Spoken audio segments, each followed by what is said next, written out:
Pada video kali ini saya akan bahas tentang contoh soal getaran, yaitu gerakan bolak-balik sebuah silinder dalam sebuah cekungan. Sehingga kalau ini kita lepaskan adalah dia bergerak seperti ini.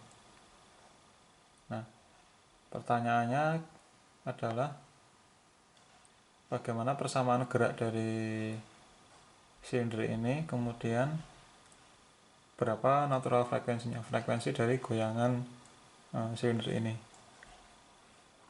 Nah, seperti video sebelumnya, kita akan gunakan dua metode, yaitu yang pertama metode free body diagram, yang kedua adalah metode energi. Nah, ini nanti kita bisa bandingkan mana yang lebih mudah, dan kedua metode ini harus menghasilkan nilai yang sama. Nah, kita mulai dengan yang free body diagram terlebih dahulu. Jadi, dimensi-dimensi yang perlu kita tahu adalah yang pertama adalah radius dari cekungan ini pusatnya, radiusnya sekian, R. Kemudian radius silindernya, radius R kecil. Kemudian ini kasusnya adalah pure rolling, berarti dia menggelinding. Dengan menggelinding berarti dia ada muncul gesekan di kontak antara silinder dengan lantai yang cekung ini. Kemudian karena dia menggelinding berarti kita butuh inersia putar, yaitu dalam hal ini silinder adalah setengah mr kuadrat. M adalah massa dari silindernya ini. Kemudian kita butuh theta untuk menggambarkan gerakan dari silinder ini. Jadi gerakan dari silinder ini kita nyatakan dengan satu koordinat, yaitu theta. Berarti ini adalah kasus getaran 1 derajat kebebasan. Karena kita bisa menyatakan dengan satu koordinat, yaitu theta. Nah, kita mulai dengan membuat free body diagram terlebih dahulu dari silinder ini. Jadi seperti ini gambarnya. Ini ada silinder, kemudian dia akan bergerak ini, bergoyang, melingkar. Kemudian ketika dia bergerak gini, ketika di sini tak mau ke atas, itu kita gambarkan di sini. Jadi posisi ini adalah ketika dia posisi di sini, dia sedang bergerak ke atas. Nah, dengan demikian kita bisa simbolkan gerakan ke atasnya itu dengan sudut theta, dengan arahnya ke sana, yaitu theta, theta dot, dan theta double dot. Karena dia bergerak ke sana, kita gambarkan gaya-gaya yang bekerja. Langkahnya adalah yang pertama kita menggambar gaya statiknya, yang kedua kita menggambarkan gaya dinamik atau torsi dinamiknya. Nah, dari kondisi seperti ini kita bisa tahu atau kita bisa bayangkan bahwa gaya statik yang bekerja itu hanyalah gaya berat, karena tidak ada gaya yang lainnya, gaya gravitasi. Nah, kita gambar dulu, berarti gaya gravitasinya adalah M kalikan G, arahnya menuju pusat bumi. Kemudian kita akan mau menggambarkan gerakan dari benda ini adalah sebagai koordinat dari theta atau nanti fungsi theta. Nah, karena kita mau menggambarkan gerakan ini sebagai fungsi dari sudut theta, berarti kita nanti akan mengambil momen terhadap titik O ini, dimana O adalah pusat dari lingkaran ini, cekungannya ini. Nah, karena kita mau mengambil momen terhadap titik O, berarti gaya statik ini kita harus uraikan ke dalam komponen yang membentuk tegak lurus terhadap radiusnya ini. Nah, jadi ini adalah mg-nya arah ke bawah, ini sudutnya theta, berarti yang ini theta, berarti arah tegak lurusnya ini itu adalah mg sinus theta. Nah, berarti nanti mg ini sudah tidak kita pakai, yang kita pakai adalah mg sin theta-nya. Nah, yang cos theta-nya gimana? Kita tidak abaikan. Jadi gaya yang mengarah, yang jaraknya terhadap garis ini adalah 0, artinya yang sini misalkan, itu kan tidak memiliki momen. Sedangkan kita nanti akan mengambil momen terhadap titik ini. Berarti garis yang melalui titik ini kita abaikan. Contohnya adalah mg cos theta, ini kita abaikan. Nah, kita sudah menggambarkan gaya statiknya, yaitu mg sin theta. Ini tidak kita pakai. Kemudian setelah kita menggambarkan gaya statik, kita harus memikirkan gaya dinamik. Kalau muncul torsi gaya dinamik itu ada dua bentuk ya. Kalau arah translasi dia adalah gaya inersia, kalau arah rotasi dia adalah torsi inersia. Nah, silinder ini tadi kan kita sudah sepakati bahwa kita gambarnya di sini. Ketika di sini dia mau bergerak ke atas, berarti silinder ini dia bergerak ke kanan. Ketika bergerak ke kanan berarti inersianya adalah ke kiri. Ini, inersianya berarti mengarah yang merah ini karena gerakannya ke kanan. Nah, berapa gaya inersianya? Gaya inersia karena ini arahnya adalah melingkar, berarti gaya inersianya adalah gaya tangensialnya. Nah, gaya tangensial. Ketika gerakan melingkar kan ada gaya dalam arah sentripetal atau radial dan juga gaya dalam arah tangensial. Nah, gaya dalam arah radial itu kan mengarah keluar, sentrifugal. Sentrifugal kita abaikan karena dia jaraknya atau segaris dengan pusatnya ini. Jadi kalau kita ambil momennya kan 0. Jadi kita tidak perlu hiraukan, kita tidak hiraukan atau kita abaikan yang gaya yang sentrifugal. Nah, sekarang kita memikirkan gaya inersia dalam arah tangensial. Gaya itu adalah M kalikan A, berarti A-nya itu adalah percepatan tangensial dari silinder ini. Nah, percepatan tangensialnya berapa? Rumusnya adalah M kalikan alfa. Percepatan tangensial itu adalah alfa kalikan R. Nah, R-nya yang mana? Nah, hati-hati dalam menentukan R. R-nya itu adalah yang pusatnya ini, karena kan kita mengambil percepatan tangensial yang ada di pusat masanya. Jadi kita tidak ambil di sini, tapi di pusatnya, pusat center of gravity-nya. Jadi sebuah benda itu kita bisa simpelkan gaya-gayanya itu bekerja pada pusat gravitasinya, titik pusat masanya. Nah, kalau silinder kan berarti titik pusatnya di sini. Nah, maka kita ambil percepatan tangensial itu di titik senternya silinder ini, yaitu alfa kalikan R-nya yang mana? R-nya berarti R yang luar ini dikurangi dengan R kecil. Jadi dari titik ini ke dasar ini adalah R besar, kemudian yang radius dari silinder adalah R kecil, maka jarak atau radius dari titik ini ke titik pusatnya adalah R dikurangi dengan R kecil. R besar dikurangi R kecil. Ini adalah percepatan tangensialnya. Nah, kita lebih suka dalam hal ini menyimbolkan alfa itu sebagai theta double dot, yaitu percepatan sudut, sama aja. Berarti gaya inersia dalam arah tangensial ini itu adalah M kalikan R besar dikurangi R kecil kalikan theta double dot. Nah, kita sudah menggambarkan gaya statik, kemudian gaya dinamik berubah gaya inersia. Nah, sekarang ada satu lagi yang belum kita gambar gaya dinamiknya, yaitu torsi inersia. Nah, kenapa kita butuh torsi inersia? Karena kita sudah ketahui di soal bahwa ini kasusnya adalah pure rolling. Artinya roda itu bergerak, menggelinding, berputar. Ketika berputar berarti dia ada gaya gesek yang terjadi antara permukaan silinder dengan lantai yang cekung ini. Nah, berapa gaya geseknya? Kita harus menggambarkan dulu, yaitu torsi inersia.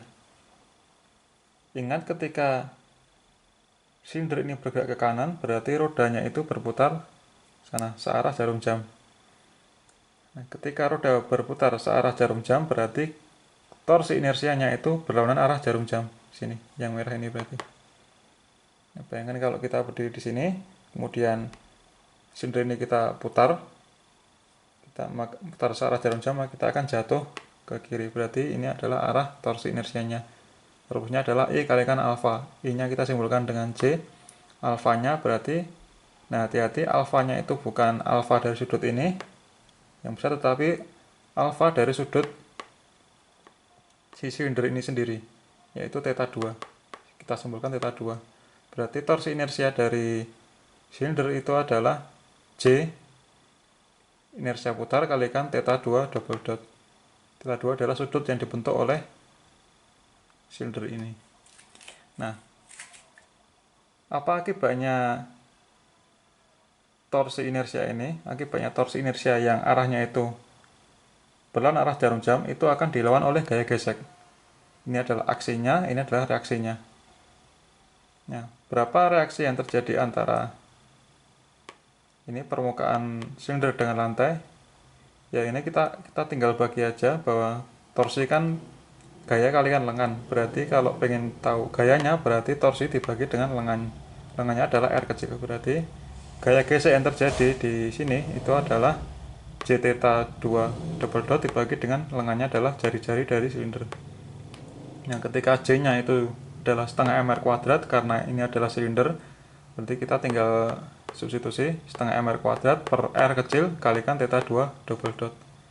Nah, sehingga R-nya kita bisa coret menjadi gaya gesek yang terjadi di sini itu adalah setengah mr theta double dot. Ingat, ini adalah sudut dari silinder, bukan sudut dari yang ini. Nah, ini adalah tidak lain dan tidak bukan, ini adalah gaya gesek.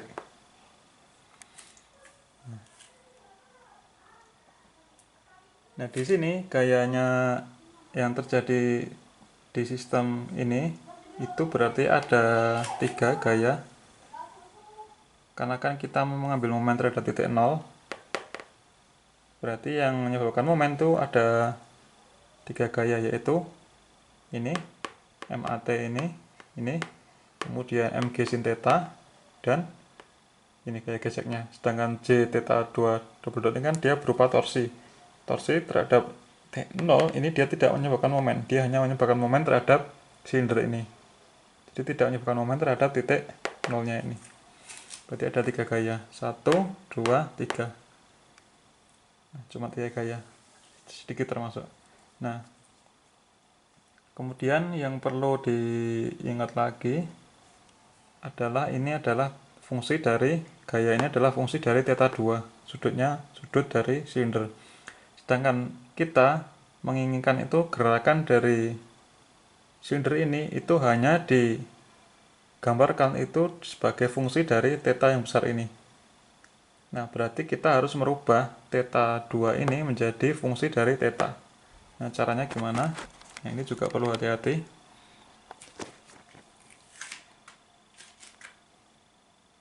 Jadi jarak untuk merubah theta 2 menjadi fungsi dari theta, kita harus memikirkan apa yang sama, yang kira-kira yang sama antara theta 2 dengan theta. Nah, yang sama itu adalah jarak yang ditempuh. Jadi jarak yang ditempuh oleh permukaan silinder 2 ini itu akan sama dengan jarak yang ditempuh oleh ini. Gimana ya? Ini bayangkan. Jadi jarak yang ditempuh oleh silinder itu bisa kita rumuskan itu sebagai jarak busur yang dibentuk oleh theta. Nah, sedangkan jarak yang ditempuh oleh silinder itu bisa kita rumuskan adalah theta 2 kalikan R kecil. Sedangkan jarak yang ditempuh kalau kita menghitung dari titik nolnya itu adalah theta dikalikan R.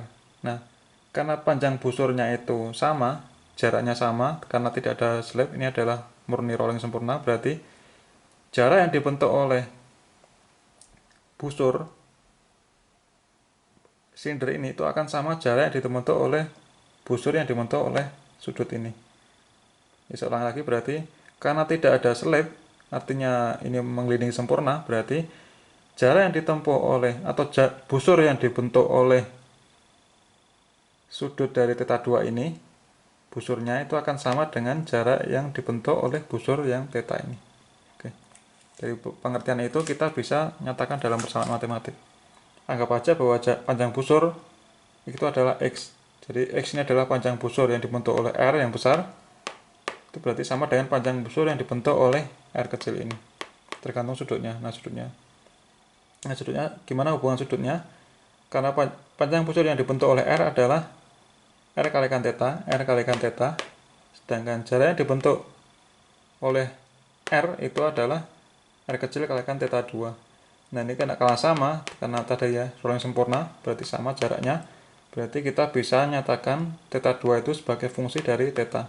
yaitu theta 2 sama dengan R per R kecil, R besar per R kecil kalikan theta. Nah, kita butuhnya adalah theta 2 double dot, berarti kita turunkan 2 kali. Theta 2 dot adalah R per R kecil kalikan R dot, kemudian theta 2 double dot, berarti ini kita turunkan lagi sekali, berarti R besar dibagi dengan R kecil kalikan theta double dot. Nah, ini kita substitusi ke sini, berarti gaya gesek J theta double dot bagi 2 ini bagi R itu menjadi seperti ini.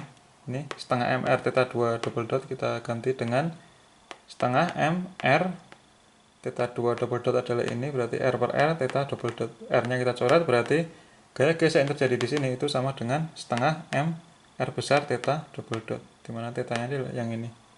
Sehingga tidak ada fungsi dari theta 2 lagi. Nah, ini adalah gaya geseknya. Nah, kita sudah tahu gaya geseknya sebagai fungsi dari theta, kemudian gaya gravitasi mg sin itu sudah fungsi dari theta, dan ini inersia tangensial itu sudah merupakan fungsi dari theta. Nah, sehingga kita bisa langsung aplikasikan hukum Newton pertama, yaitu jumlah momen di titik 0 itu sama dengan 0. Nah, ini kita sudah tuliskan. Jumlah momen terhadap titik 0 adalah 0, berarti kita mulai yang ini dulu, yang theta double dot dulu, berarti yang ini dulu. Ini tadi kan ini setengah mr kalikan theta double dot, ini setengah mr kalikan theta double dot, berarti kalikan lengannya r, kan momen, berarti gaya kalikan lengan. Gayanya adalah ini setengah mr theta double dot dikalikan dengan r. Kita tulis di sini setengah mr double dot kalikan r. Nah, kemudian ditambah ini, kita ini ya, asumsikan kalau searah jarum jam adalah positif. Ini searah jarum jam. Kemudian gaya yang kedua adalah yang ini. Ini searah jarum jam juga, berarti ini gayanya mr kurangi r theta double dot dikalikan lengannya adalah ini ke sini, berarti r dikurangi dengan r kecil. Berarti ditambah m kalikan r kurangi r kalikan theta double dot kalikan dengan r kurangi r, ini mr ini kalikan lengannya adalah r kurangi r. Kemudian satu lagi gaya yaitu mg sin theta, ini lengannya adalah r dikurangi dengan r, mg sin theta r kurangi r sama dengan 0. Nah, oke, dari sini kita bisa rapikan ya. Ini r kalikan r kuadrat, kemudian ini r kurangi r kalikan r kurangi r adalah r kurangi r kuadrat, kemudian ini kita pindah ke sini supaya sudut tetanya itu ada di sebelah kanan semua. Nah, kemudian untuk menyelesaikan kita asumsikan sudut tetanya itu sangat kecil. Jadi tetanya itu ketika sangat kecil berarti sin theta itu sama dengan theta itu sendiri. Karena sin theta kalau mendekati 0 kan mendekati 0, berarti sama dengan sudutnya itu, sudutnya juga mendekati 0. Berarti ini sin theta bisa kita sederhanakan menjadi theta. Nah, ini kita ganti, ini ganti theta. Nah, sekarang kita keluarkan atau kita kumpulkan yang memiliki koefisien yang sama, yaitu kita keluarkan theta double dotnya. Berarti menjadi setengah mr kuadrat tambah mr kurangi r kuadrat. Ini tetap karena hanya ada satu theta ya, mgr kurangi r theta. Nah, ini kita sudah ketemu persamaan geraknya sebagai fungsi dari theta, yaitu ini theta double dot, ini theta. Nah, koefisien dari theta itu adalah kita simbolkan k, kekakuannya, ini adalah m-nya, sehingga natural frekuensinya adalah tinggal kita bagi akar k per m.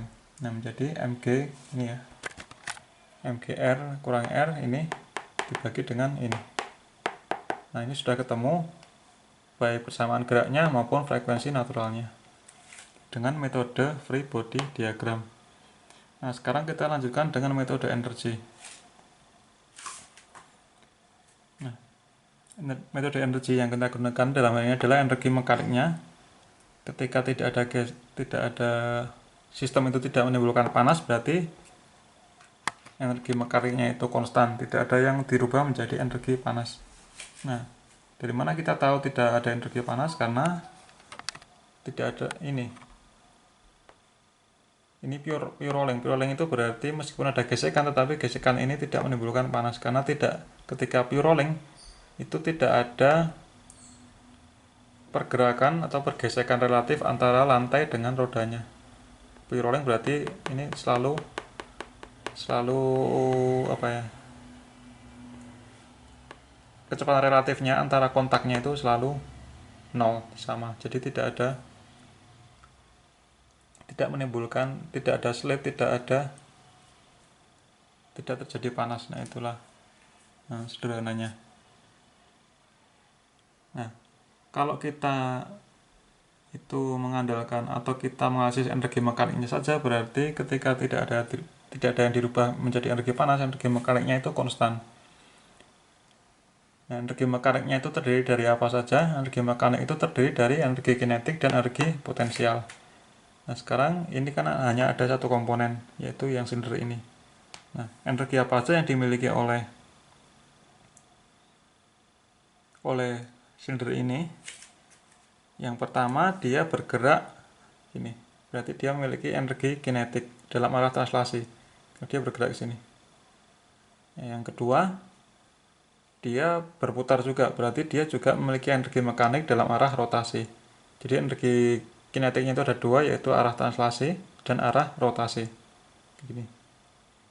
Jadi energi kinetik nanti kita turunkan dua persamaannya, yaitu energi kinetik translasi dan energi kinetik rotasi. Kemudian potensialnya apa yang dimilikinya? Apa yang dimiliki oleh silinder ini? Potensialnya adalah gravitasi. Karena energi potensial bisa energi gas, bisa energi gravitasi. Gravitasi itu tergantung dari ketinggian terhadap yang paling rendahnya ini. Nah, ini kita bahas bagaimana cara menghitung energi potensialnya. Nah, untuk mengetahui bahwa metode energi dan metode free body diagram ini benar, berarti hasilnya nanti harus sama. Kalau berbeda berarti salah satu bisa benar atau dua-duanya salah. Nah, sekarang kita mulai dengan energi kinetik yang translasi.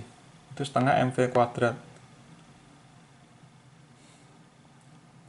Nah, V-nya kita harus rubah dalam fungsi dari theta.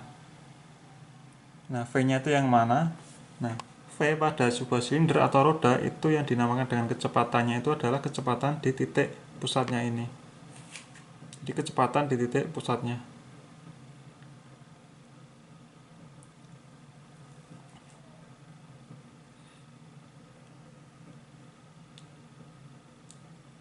Nah, bagaimana cara menghitung kecepatan di titik pusatnya? V pada pusat silinder adalah XD. Ini berarti kita harus menghitung jaraknya dulu. Kita harus tahu jaraknya dulu. Nanti kita turunkan jaraknya itu baru ketemu V. Jadi berapa jarak yang ditempuh oleh pusat silinder ini? Karena dia kan menggelinding. Berarti kita hitungnya itu kecepatan terhadap titik pusatnya nih, bukan terhadap titik kontaknya ini. Jadi bukan jarak yang dibentuk oleh ini, jarak lintasannya, tapi jarak yang di pusatnya ini yang kita analisis kecepatannya untuk menghitung energi kinetiknya. Nah, karena kita mau menghitung energi kinetik yang di pusatnya, berarti jarak yang ditempuh adalah ini, theta kalikan R-nya itu berarti R dikurangi R, karena kita menghitung jaraknya di sini, bukan di sini. Kondisinya tapi di sini. Ini kenapa seperti itu? Ya karena kalau misalkan ini gerakan ini bukan melengkung gini tapi datar, nah itu kita bisa samakan kecepatan yang di pusat itu sama dengan kecepatan yang ditempuh di permukaan lantainya. Nah, tapi karena ini mencekung, berarti kecepatan yang ditempuh oleh roda itu harus dihitung terhadap titik pusatnya ini, bukan di sini. Nah, dari sini berarti jaraknya itu berarti busurnya berarti alfa kalikan R-nya adalah yang ini ke sini, berarti R kurangi R. Nah, berarti busurnya itu adalah R kurangi R kalikan theta, berarti kecepatannya itu adalah R dikurangi R kalikan theta dot. Ini juga perlu hati-hati, jangan sampai salah. Nah, dari sini kita bisa masukkan langsung sehingga menjadi setengah M ini dikuadratkan R min R kuadrat kalikan theta dot kuadratnya, ini persamaan 1 energi kinetik translasi. Sekarang bagaimana dengan energi kinetik rotasi? Kinetik rotasi adalah setengah J omega 2 kuadrat. Ingat, ini adalah omega 2. Omega yang kecepatan putar yang silindernya, bukan yang di sini. Nah, oleh karena itu kita harus rumuskan lagi bagaimana cara merubah theta 2 itu menjadi fungsi dari theta. Ini seperti tadi ya. Bahwa jaraknya sama, yaitu R theta sama dengan R kecil theta 2, maka theta 2 nya adalah R per R kalikan theta. Theta 2 nya adalah R per R kalikan theta dot, turunkan satu kali. Nah, theta 2 dot ini adalah omega 2. Ini kita pindah di sini, tinggal dikuadratkan. Di setengah, J nya aja setengah MR kuadrat, omega 2 kuadrat berarti yang ini R per R kalikan theta dot kuadratkan.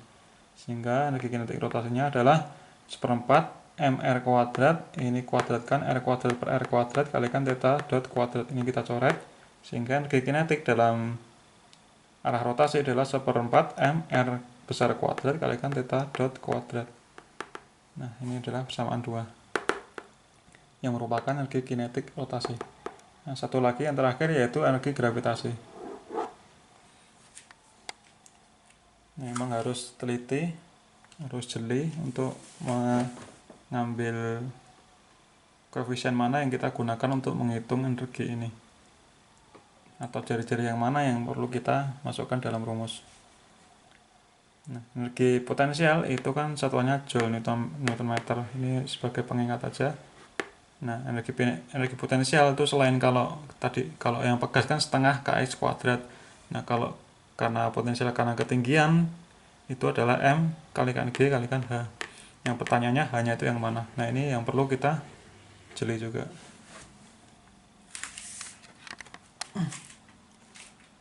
Nah, hanya itu kita cari yang mana, caranya yang seperti ini.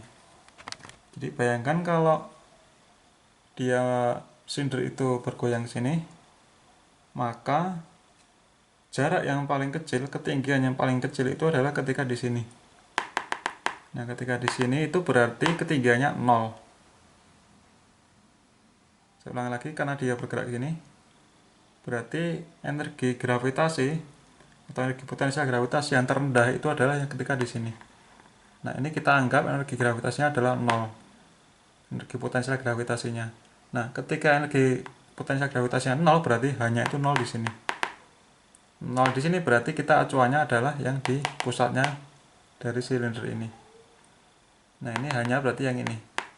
Nah, cara menghitungannya kita harus berarti ini adalah R kurangi R, karena ini jari-jari yang besar adalah R ini, sedangkan jari-jari silindernya adalah R, berarti ini jaraknya dari sini ke pusat silinder adalah R kurangi R. Nah, cara menghitungannya berarti pakai aturan cos. Berarti hanya ini adalah R dikurangi dengan Y, di mana Y-nya adalah ini. Jadi H itu adalah R kurangi Y. Nah, sedangkan kita untuk menghitung Y, kita perlu aturan cos, di mana cos theta itu adalah Y dibagi dengan R kurangi R. Sehingga Y-nya adalah R kurangi R kalikan cos theta. Nah, ini kita substitusi ke sini, berarti hanya itu R kurangi dengan Y-nya adalah R min R cos theta. Nah, kita masukkan rumus hanya ini ke dalam persamaan energi. Ini adalah M kalikan G kalikan H, Mg hanya berarti yang ini R kurangi cos theta. Nah, ini cosnya apa ini maksudnya? Ini kita uraikan supaya tidak ada perkaliannya nanti, supaya menurunkannya gampang. Berarti Mg kalikan ini R kurangi R dikurangi Mg kalikan R min R cos theta. Nah, dari sini kita sudah ketemu tiga-tiganya, yaitu energi potensial, energi kinetik karena rotasi, dan energi kinetik karena translasi. Nah, kita jumlahkan ketiga-tiganya menjadi seperti ini. Setengah ini bla bla bla, kita tinggal substitusi. Nah, kemudian karena ini tadi adalah tidak ada panas, jadi energi mekanik tidak ada yang dirubah menjadi energi panas, berarti turunannya itu adalah 0, konstan. Jadi energi mekaniknya konstan. Sehingga kalau ini kita turunkan menjadi 2 kalikan setengah, berarti menjadi 1 mr kuadrat R kurangi R kuadrat. Ini theta dot kalikan theta double dot turunan dari theta dot. Ini setengah mr kuadrat theta dot kalikan theta double dot ditambah ini 0, ini kita turunkan adalah cos menjadi min sin, berarti menjadi plus mgr kurang r sin theta kalikan turunan dari theta itu theta dot sama dengan 0. Nah ini theta dotnya bisa kita coret, kemudian kita asumsikan seperti yang tadi, tetanya itu sangat kecil sehingga sin theta itu sama dengan theta itu sendiri, sehingga persamaannya menjadi m kalikan ini theta, ini dicoret theta double dot nambah setengah mr kuadrat theta double dot tambah mgr kurangi r theta sama dengan 0, karena sin theta adalah theta itu sendiri. Nah kita kumpulkan, kita keluarkan theta double dotnya menjadi seperti ini. Ini adalah m nya, ini adalah k nya, sehingga frekuensi naturalnya itu adalah akar k per m adalah seperti ini. Nah ini itu kalau dicek dengan yang metode free body diagram itu sama persis.